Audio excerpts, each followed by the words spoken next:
So we're heading over to the Indian Ocean now for our next topic. We have high tensions in Iran, and we have our president, your cousin, Oh Donald yeah. J. Trump, that he's watching Iran closely. He has big forces ready to go. He would rather not be in war with Iran, but in case something pops off, he has his ships, he got his missiles lined up, he has task force groups ready to go. He's prepared, and so is Iran. Their foreign minister stated that Iran is stronger and more prepared as well to defend their country. So I don't know. It don't look too pretty out there in the Middle East. We hope for no war though. Sure. I don't know. Yeah. TT's over there smirking. What you got to say, T? What do you got to say, TT?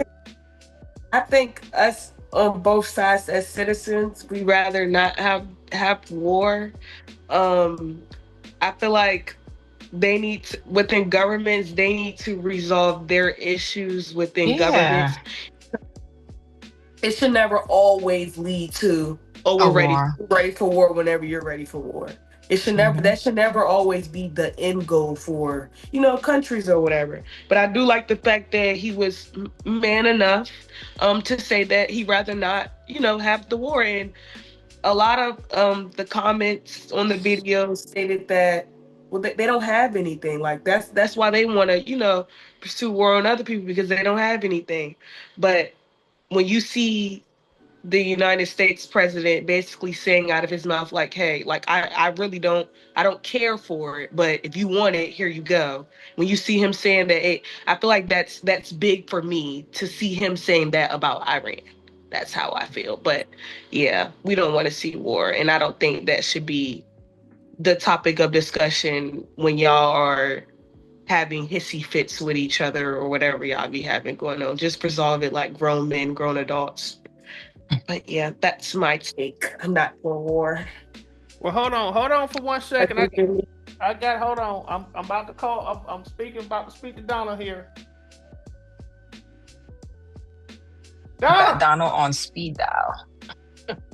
Donald, what the hell is your ass out there doing, He man? ain't pick no buttons to call him. He just pick up the phone and put it to his ear and say, What? "Don't." Your ass. You told the damn American people that you're America first. You're not gonna go out here and fight about it. We're in wars and we're all over the damn place. We need to worry about home. That's what you told the American people.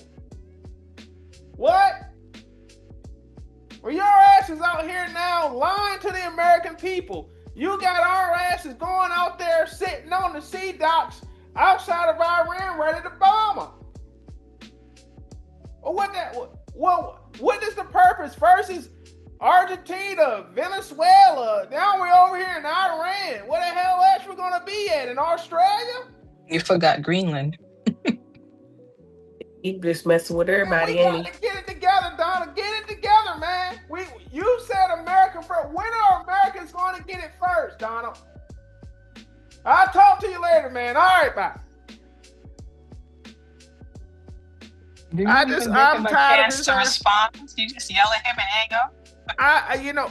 Because and TT, I'll go to you just like this. You have to watch what my cousin says. He's one of those. He's a master manipulator. Master manipulator. You gotta love the guy. You love his charisma. He comes across. He can be very transparent at times, and people get behind it. Hell, I get behind it some damn time.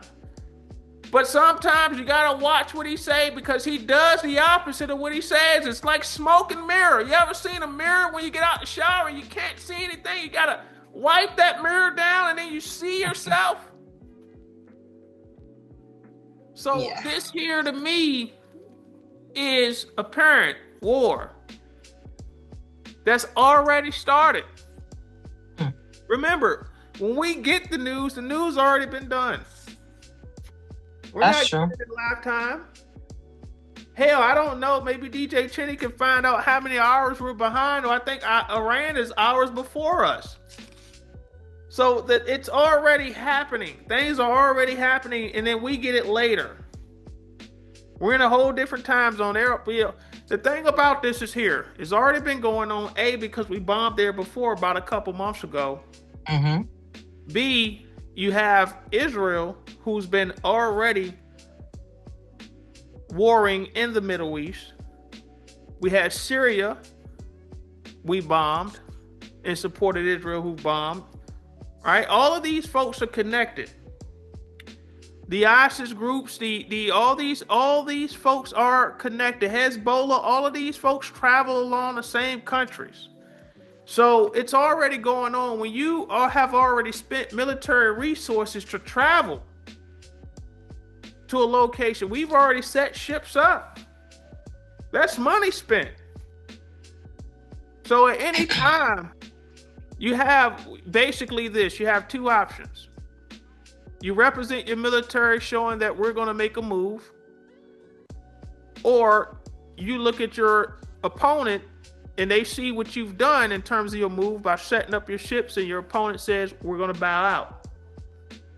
Now you have an opponent in Iran who are going to continue to speak confident because Iran has an ally. Do you know who Iran's ally is? Russia. China? Oh, Russia? Russia. Yeah, Russia. And so Iran does have a resource that people want. It's called oil. Oil.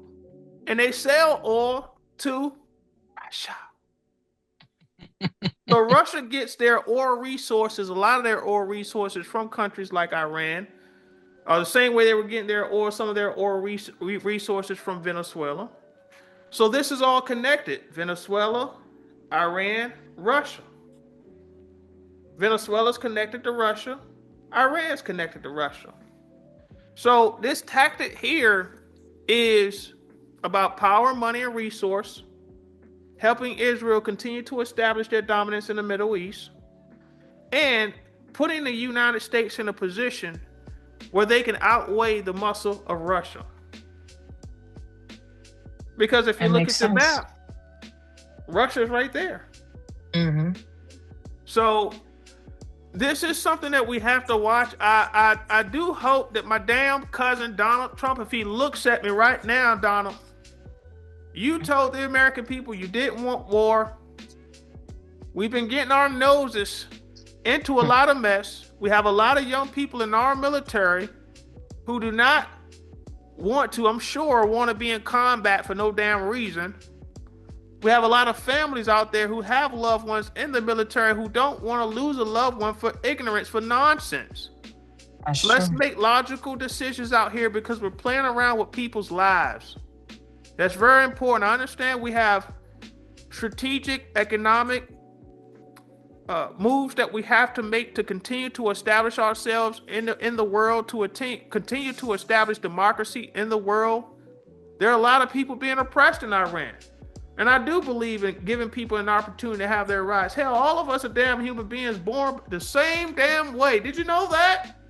Mm-hmm. This is why I say black power, white power. We are all born the same damn way. You show me a baby that comes out the mother's mouth and then I'll fall out dead. Matter of fact, I give you everything I got. Show me that. The baby comes out the same damn way, no matter what the hell her color is. Same You're way. right, Cousin Jimmy. So, and to answer your question, I'm sorry, it's 4 a.m. in Iran. There you go. What time is it now? Almost 8 o'clock here? Yeah, we're about 9 hours. Yeah, so things are already, so the events have already gone. So we'll just get a report on what's happening. But at the end of the day, and I'll end my soliloquy this way. I hope that we make the right decision to be strategic, be smart, not be reckless, not be quick to jump the gun. However, I do believe that we should continue to find ways to negotiate with countries before we go and attack them, so we can help the people out in these countries who are being oppressed, because there are people in Iran who are being killed for no reason, and their rights as humans are being taken advantage of, and that's not right. So you do need someone at the doorstep in the world to kind of regulate when countries can get out of control. That is very true. You need a bully to beat the bully, but we got to understand as well too. We got a lot of lives on the line, and we want to be smart about it. Oh, peace. There you go.